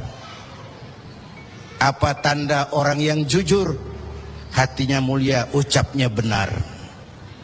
Hatinya mulia, omongannya benar. Tidak pepat di luar, pancung di dalam. Menjegal kawan seiring, manis jika berhadapan, balik belakang lain bicara. Tiap hari kita ngadepin topeng. Topeng yang berkelip. Ini mukanya apa bukan sih? Ini omongannya apa cuma sekedar sebuah misi? Dan seterusnya. Pantas kalau satu saat seorang biang preman, mbahnya preman, datang menghadap baginda Nabi, dapat hidayah dia. Ya Rasulullah, saya mau masuk Islam, boleh nggak? Oh boleh. Ngucap syahadat. Selesai ngucap syahadat, dia bilang lagi, ya Rasul, saya kan sekarang sudah masuk Islam. Baik. Saya cinta Islam. Alhamdulillah. Saya cinta Anda ya Rasul. Bagus itu. Cuman saya juga cinta dosa. Ini aneh orang ini. Preman tadi ya. Saya cinta Tuhan ya Rasul, saya cinta Islam, saya juga cinta dosa. Saya belum bisa tinggalin di dosa. Saya suka judi, suka mabuk, suka zina. Marah baginda Rasul dengar ini? Enggak, beliau senyum. Senyum. Orang yang tegasnya amar ma'ruf nahi munkar itu jangan masang muka kuburan. Manyu, muka ditekuk, jangan. Senyum. Lalu beliau bilang, lah Pak Sebi, nggak apa-apa dah. Cuman begini, Mas. Dari Jawa premannya waktu itu. Kamu suka mabuk, hobi. Kamu suka zina, di mana-mana ada langganan. Kamu suka nyolong? Iya. Nah, oke, gini. Saya cuma minta, mau nggak kamu mulai hari ini janji sama saya? Apa ya Rasul? Jangan bohong. Hal tu'ahiduni ala tarkil kadzib? Mau nggak kamu janji satu aja, jangan bohong? Saya kira apaan kali ya Rasul? Kalau itu mah kecil. Sanggup? Sanggup. Ayo, saya bayat. Bismillah, mulai hari ini kau janji nggak mau bohong. Janji. Pulang. Sambil pulang di hatinya mikir, ma ashala ma talaba hadzal nabiyul karim. Ini Rasulullah kok gampang banget permintaannya, enteng urusannya. Saya terang-terangan nggak tinggal zina, nggak tinggal nyuri, saya suka mabuk, cuma disuruh nggak bohong, encer. Dia kira nggak bohong gampang. Dia kira nggak bohong gampang. Padahal Nabi Allah Ibrahim pernah mengeluh, saya seumur hidup 3 kali bohong, saya harus tanggung jawab di hadapan Allah. Padahal bohongnya bohong bener. Seumur hidup 3 kali merasa bohong, bingung Nabi Ibrahim. Kita sehari 16 kali bohong, nyengir aja nyengir, nggak ada bingung-bingungnya. Udah, sambil pulang, hari berganti minggu, minggu pergi datanglah bulan. Satu hari dia lagi jalan nih si preman nih, mantan preman nih, ngelihat perempuan cakep, kenalan, dibawa ke rumah, masuk ke kamar, hampir terjadi. Mau zina lagi, hampir terjadi. Dia tegangan tinggi, hampir nyaris. Begitu mau terjadi, ingat, saya udah janji sama Rasulullah nggak mau bohong. Ntar kalau ketemu beliau saya ditanya, kamu masih zina? Nyautnya bagaimana? Nyautnya gimana? Kalau saya bilang iya, saya pasti kena hukum, udah Islam. Kalau saya bilang enggak, saya bohong. Padahal sudah janji nggak mau bohong. Perang ini, iman sama syahwatnya. Kata syahwatnya, udah sikat.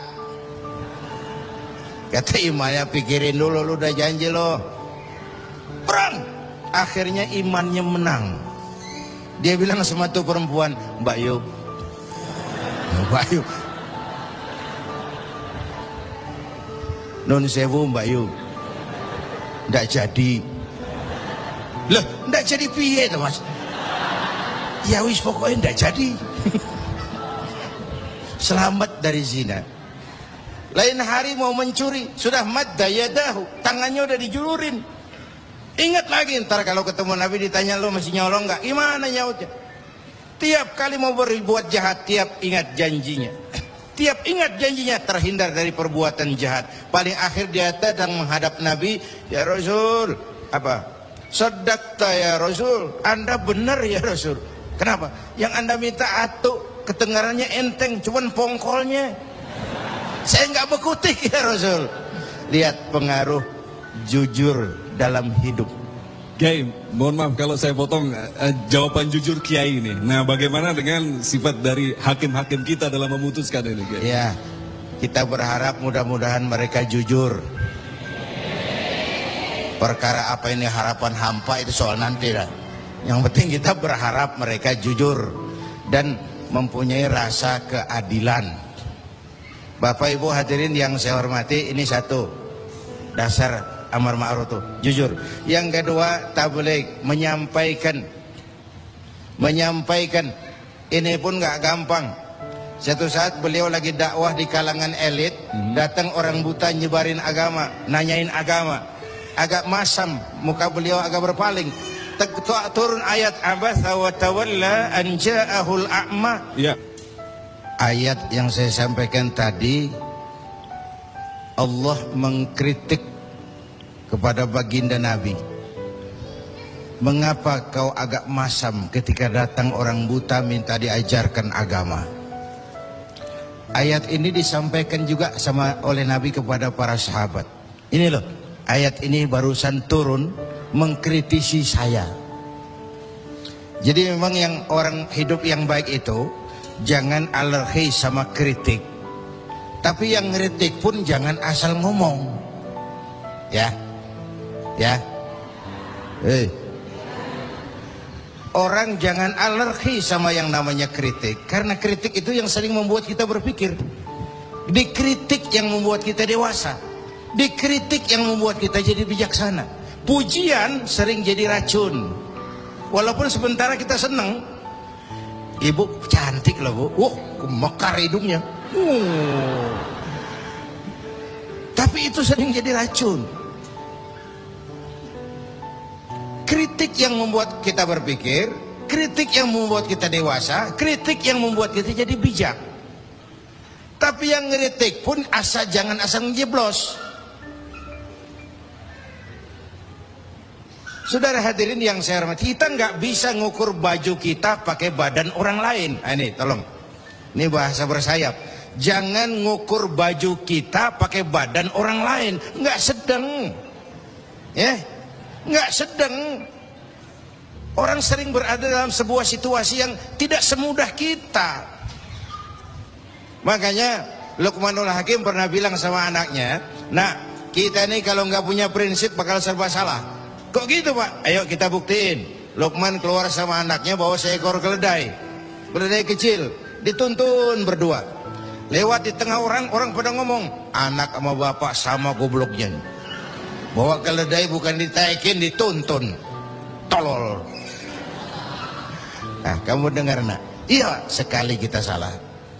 Sekarang gimana Pak? Bapak yang naik, kamu jalan. Lewat lagi di tempat orang ngomong lagi, "Bapak kagak tahu diri. Enak-enakan di atas keledai, anaknya disuruh jalan. Tega sama anaknya." Kau dengar nak? Iya, 2 kali kita salah. Habis sekarang gimana Pak? Kamu yang naik, bapak jalan. Lewat lagi orang teriak lagi, "Anak durhaka." Di bapaknya disuruh jalan, dia enak-enakan. Dengar nak? Iya Pak, 3 kali kita salah. Sekarang gimana Pak? Kita naikin berdua yuk. Naik berdua. Sampai di tempat orang banyak teriak lagi, "Anak sama bapak samanya ini. Tidak punya peri kebinatangan. Masa keledai kecil dinaikin berdua? Kejam." Nah, kau dengar? Iya. Berapa kali kita salah? 4. Habis sekarang gimana Pak? Sekarang keledainya nyok kita gotong. Gua pengen tahu orang ngomong apa.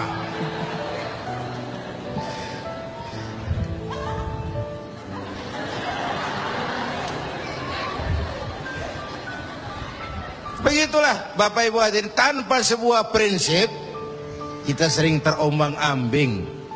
Makanya kita rakyat ini kudu punya filter. Rakyat harus jadi rakyat yang cerdas. Emas pasti kuning. Ya, apa semua yang kuning pasti emas? Rakyat harus cerdas. Ini nyengir tapi mikir nih, ya. Bapak Ibu hadirin yang saya hormati, karena itu kembali kepada sifat menyampaikan, apalagi yang menyangkut hak orang banyak. Orang-orang tua Melayu bilang begini, "Mengapa orang menembak ungka? Karena merengguh buah embacang. Kenapa orang banyak celaka? Karena serakah dengan hak orang. Anak udang dimakan itik, itik berenang di air timpas. Hak orang jangan diusik. Kalau diusik badan terhempas, hancur. Karena yang menyangkut hakul adami, hak-hak manusiawi itu harus dipenuhi.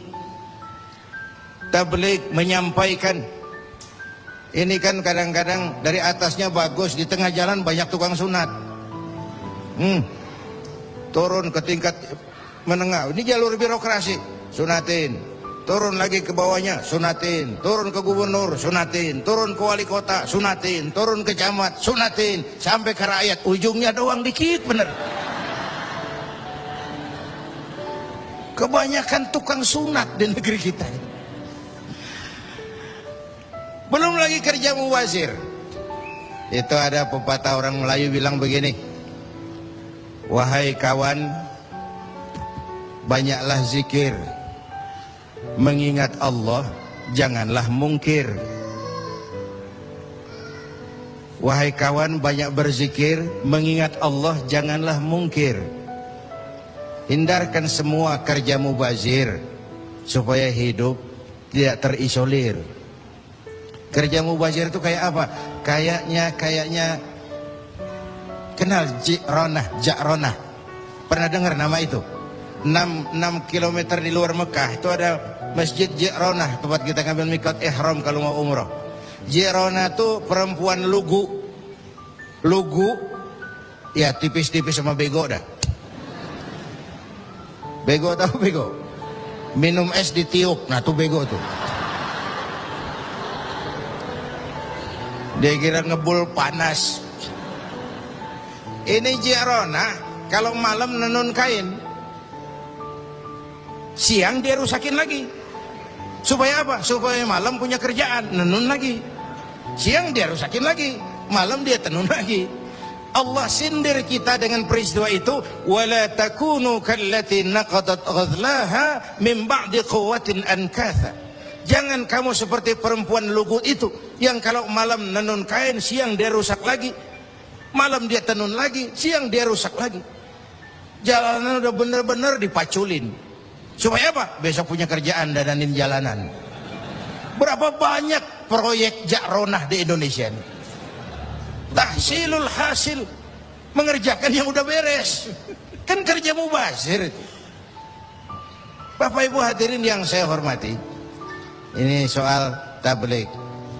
Yang ketiga sidik amanat, yang kedua amanat ya. Yang ketiga tabligh. Amanat itu menyampaikan, bisa menjaga kepercayaan orang, itu penting. Itu amanah namanya. Menjaga amanah itu tugas yang mulia. Sama saja kalau tadi Habib sudah menjelaskan, amar ma'ruf itu hakikatnya nahi munkar. Nahi munkar itu ya amar ma'ruf, cuma beda orientasinya. Tapi dalam pelaksanaannya amar ma'ruf agak lebih tidak beresiko ketimbang nahi munkar. Kalau kita amar ma'ruf, paling-paling orang nggak mau gitu aja. Orang kalau diajak sholat nggak ada yang marah insya Allah, tapi nggak mau ya gitu aja. Tapi kalau dicegah judi, dicegah zina, dicegah judi, oh bandarnya kuat-kuat sekarang ini. Bandarnya kuat-kuat. Jangankan kelas kita, hukum aja bisa dijual beliin, perkara bisa dijual beliin.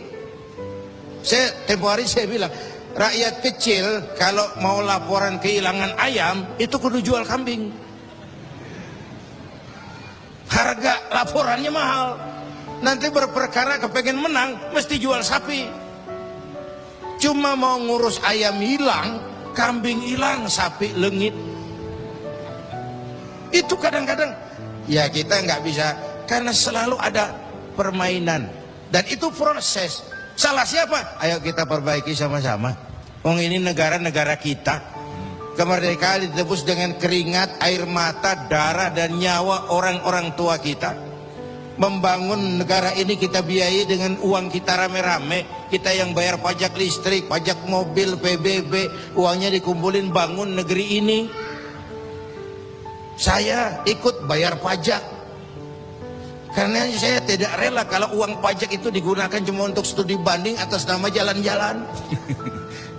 Ya, lalu dibikin slogan besar-besar, Orang bijak bayar pajak, orang pajak ngemplang pajak. Ini bagaimana kayak ini? Kalau yang ma'ruf berjalan, tapi yang munkar juga berjalan, artinya kita hanya beramar ma'ruf tapi tidak bernahi munkar. Syauqi bilang dalam sebaik syairnya, famata yablughul bina'u yawman kamaluhu idza anta tabni wal akharu yahdimu. Kapan bangunan mau selesai kalau kamu bangun orang lain ngancurin? Orang Betawi bilang itu namanya kayak nimba kagak dibendung. Bagaimana airnya mau kering kalau nimba nggak dibendung? Kenapa? Yang ma'ruf jalan, yang munkar juga jalan. Maka amar ma'ruf nahi munkar harus ditegakkan secara bersama. Satu.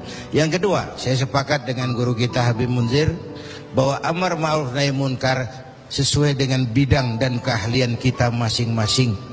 Jangan memaksakan sesuatu untuk hal yang memang bukan dunia kita. Saya dulu pernah mimpin partai politik. Dulu zaman jahiliyah. Belakangan saya menyadari politik memang bukan dunia saya. Walaupun partai politik perlu, tapi biarlah orang yang dunianya di situ saja yang mengurus politik. Saya lebih baik sama-sama Habib Munzir lah ngurus umat dan dakwah ini. Jangan memaksakan sesuatu yang memang bukan dunia kita di situ. Kalau kiai disuruh bangun jembatan, apa camat mau ngurusin tahlil? Itu yang kedua. Yang ketiga terakhir, semuanya harus berangkat dari husnuzan, baik sangka. Apa yang terjadi oleh tokoh lintas agama dan sikap Bapak Presiden, kita jembatani dengan husnuzon. Kita percaya pemerintah pasti punya niat baik untuk mensejahterakan rakyat. Kita juga percaya tokoh lintas agama punya tanggung jawab moral. Mereka memberikan teguran bukan karena benci pemerintah, tapi ingin melihat negara ini berjalan dengan baik. Saya ingatkan waktu PSSI lawan Oman, itu ada penonton yang namanya Ardi turun ke lapangan, tendang bola ke gawang, untung nggak gol. Waktu ditanya, saya bukan benci sama PSSI, saya bukan mau ngacoin pertandingan, saya cuma greget kenapa sih nggak gol-gol PSSI ini, penalti aja meleset, capek saya greget. Nah, karena itu saya percaya para tokoh lintas agama punya niat yang baik, ingin melihat negara ini berjalan dengan transparan. Kita juga percaya pemerintah punya niat baik untuk mensejahterakan rakyat. Cuma tentu ada berbagai kendala dan diperlukan kesungguhan dan kejujuran. Sekali lagi, kesungguhan dan kejujuran. Jangan.